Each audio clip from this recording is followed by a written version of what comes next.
Nós, da Inteleto Consultoria, ajudamos sua organização a construir suas trilhas de aprendizagem por competências em ambiente de software livre. Aprenda a montar trilhas com custo zero de treinamento, incorporando a elas ações de desenvolvimento gratuitas disponíveis na web. Inclua também mecanismos de transferência de conhecimentos entre os funcionários. Veja mais em www.inteleto.com.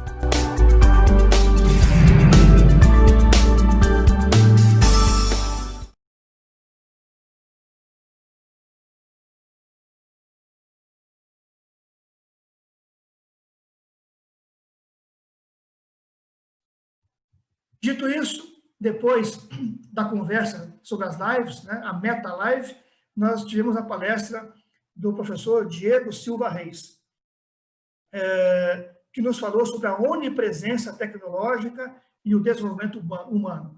O Diego Reis, eu acho que fez a palestra com a maior quantidade de conteúdo, né? No fim, ele até abreviou, porque era tão rica, né? E foi realmente tão instigante a abordagem dele. E para mim, particularmente, né, que sou um imigrante digital, nascido antes dos anos 60, né, é muito prazeroso e muito dolorido ao mesmo tempo a gente tentar se atualizar e estar por dentro do que acontece. Então, foi muito rica nesse sentido a palestra do professor Diego, para a gente se atualizar um pouco. Então, ele falou, ele dividiu a sua palestra em 3 grandes eixos, né? O primeiro deles é o eixo da inclusão digital. Nesse eixo, ele falou que a tecnologia nos oferece um potencial gigantesco e também uma série de riscos. O Diego passou um panorama do acesso à internet no Brasil, com muitos dados. São muitas telas que eu não vou reproduzir aqui. Elas estão disponíveis lá na apresentação dele, no site da Inteleto. Eu só trouxe aqui alguns dados que são ligados à educação, à aprendizagem e ao desenvolvimento, né, que me chamaram mais atenção. Por exemplo, na educação, 28% das escolas já utilizam plataformas digitais. São 14% das públicas e 64% das privadas. No GDF, aqui no Distrito Federal, quase 100% dos alunos estão estudando via internet. Obviamente que esse processo foi acelerado por conta da pandemia.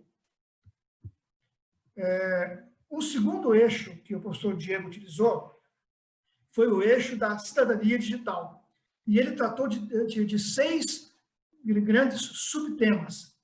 O primeiro deles foi da alfabetização digital. O segundo, etiqueta digital. Terceiro, saúde e bem-estar digital. Quarto, segurança digital. Quinto, deveres e restrições digitais. E o sexto, direitos digitais. Como o conteúdo foi muito rico e muito extenso, além de denso, eu optei aqui por falar apenas do item 6, dos direitos digitais, que me chamaram a atenção e eu acho que também deve interessar, né, nessa recapitulação sobre o conjunto das lives, aquilo que vem acontecendo. Então, sobre direitos digitais, o Diego nos informou que eles tratam do direito à privacidade e liberdade de expressão.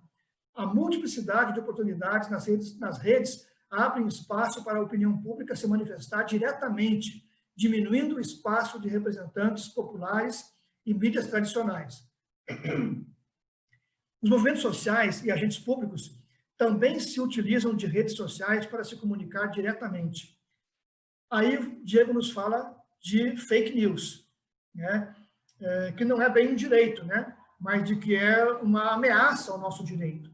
A liberdade de expressão pode ser confundida com a liberdade para fazer ofensas e ameaças, né? Então, a gente precisa evitar a linguagem do ódio, as formas dissimuladas de passar notícias, né, na pós-verdade, com aparência de verdade, as formas de espalhar notícias falsas, né? E temos que ficar atentos ao viés da imprensa, né? Toda a imprensa tem o seu viés. Às vezes é um viés político-partidário, às vezes é um viés corporativo, ou demográfico, ou de um grande acontecimento, ou da neutralidade, ou da ausência de justiça e equilíbrio, de recorte, de seleção de histórias, o tom que ela usa, a fonte que ela utiliza e assim por diante, né? Notem que tem aí redes de TV que usam basicamente, quando vai discutir economia, sempre os mesmos especialistas, né? E tendo tantos no Brasil, acho que há que se perguntar, por que não ouvir também outros especialistas em alguns casos, né?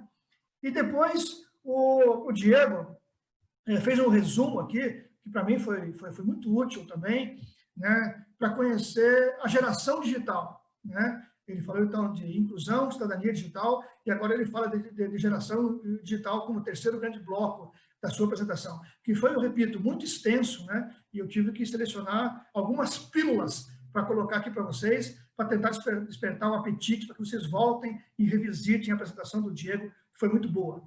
Então, ele nos mostrou, né, que nós temos a geração dos analógicos, os chamados baby boomers, aqueles que nasceram entre 46 e 64.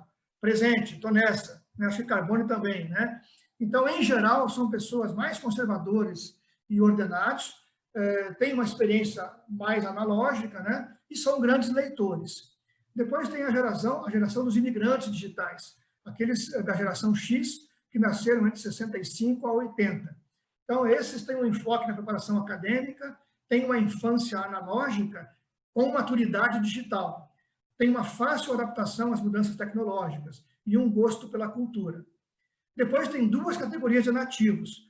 Os nativos que nasceram entre 81 e 2000, que são a geração Y, né, os millennials, e que são pessoas empreendedores, alto uso de celulares, alto manejo de TI e uma resistência a meios tradicionais.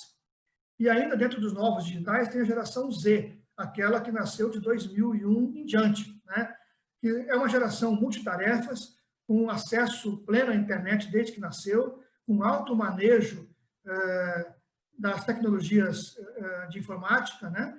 São os que geram novos conteúdos, usam muito as redes sociais como principal meio de comunicação.